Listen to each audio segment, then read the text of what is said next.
Hey guys, Edre here, and today I'm going to be doing one of my more anticipated albums of the year, but I have a lot to talk about here. This is, of course, Hayley Williams' solo album, Petals for Armor. Now, first thing, before I even get into the music of this thing, I have to talk about the release process here. Now, we know that she did go on a Twitter tirade talking about responding to some of the criticisms people have for her method of releasing this. She pretty much released, over the course of the past few months, about 5-song EP, I guess you could call them, which make up this entire album. So, all that dropped today was the final 5 songs, which is why this review is coming out so early, because I had time to already shape opinions on the first 10 songs. All I had to do was really get more into those last 5 to really do this, and believe me, I've come to a pretty strong conclusion. I'm going to start off, though, by talking a little bit about those first 2 parts, even though the stuff that came out is the last 5 songs. It's complicated, but either way, overall, this was quite underwhelming. I kind of was expecting a lot more. And the reason this is for a lot of things. First off, the overall sound, I'm going to start here, is very unoriginal and is very cringy. Well, it does give me kind of a lot of the similar feelings that I got from that last Mac Miller album, Circles. It also gives me a very, very 80s inspired tone to it. At least, I guess, some of that older pop sounds throughout it. Those are 2 things that I both noticed quite a bit throughout really all of these parts, but especially the first few. But because this sound is so ingrained in my head already, this doesn't come off as that original or innovative. And unfortunately, that hurts this quite a bit. I'm going to go into the different parts now. In part 1, things start off a bit promising. You know, it's a bit of an interesting instrumental. It definitely did grab my attention.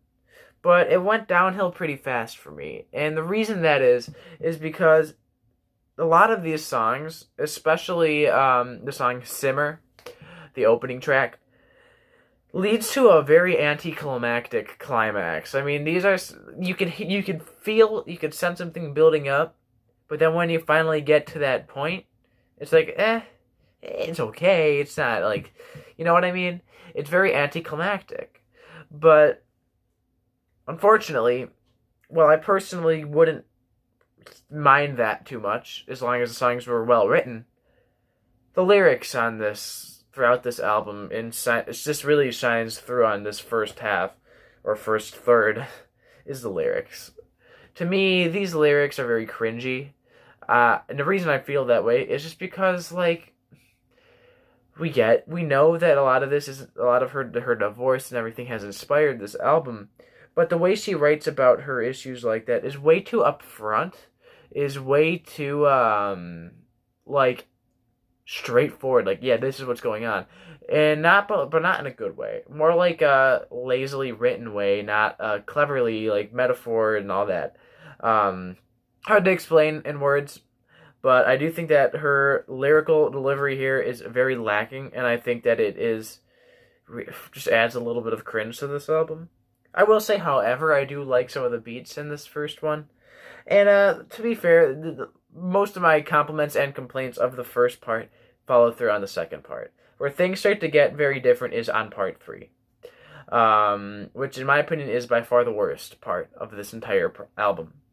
Not only do I think the instrumentation gets cornier as the songs go on, with more predictable tones, just more predictable sounds. But this is a 15-song album. By the 15th song, I feel like I've heard that song already like 10 times.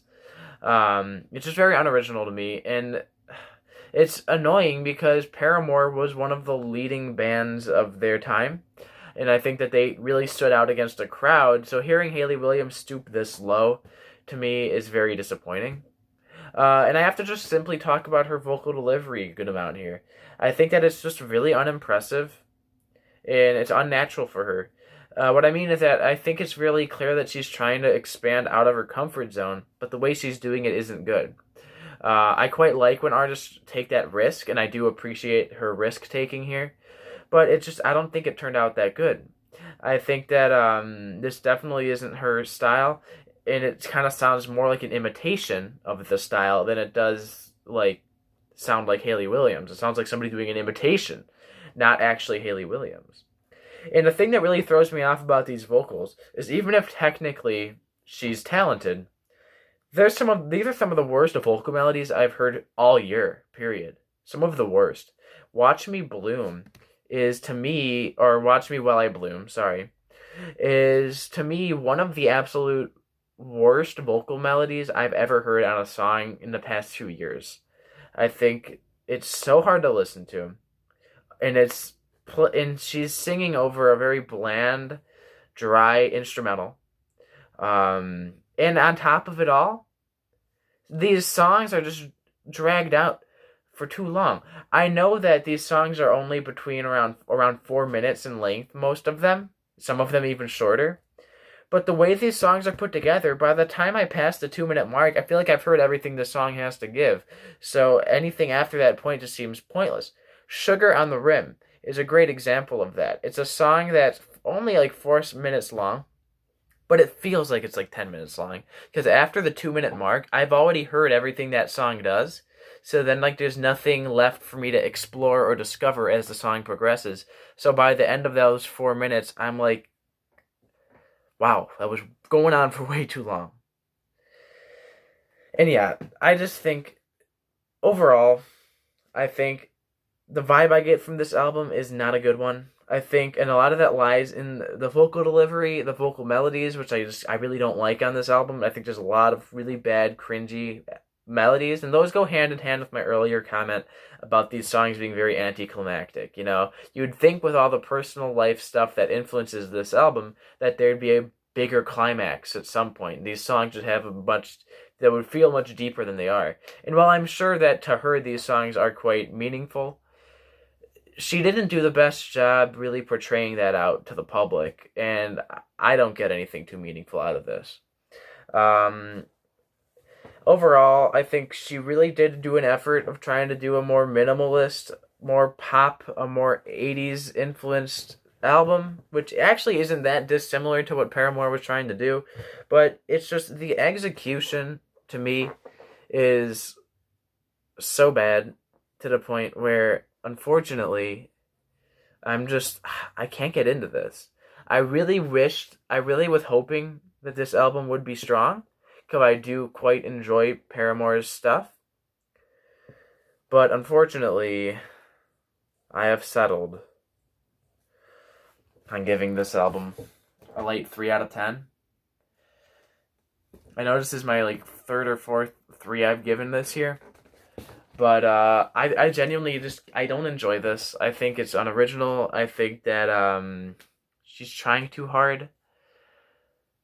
She does not play into any of her strengths here. She actually plays into all of her weaknesses. I guess that's one way I could describe it.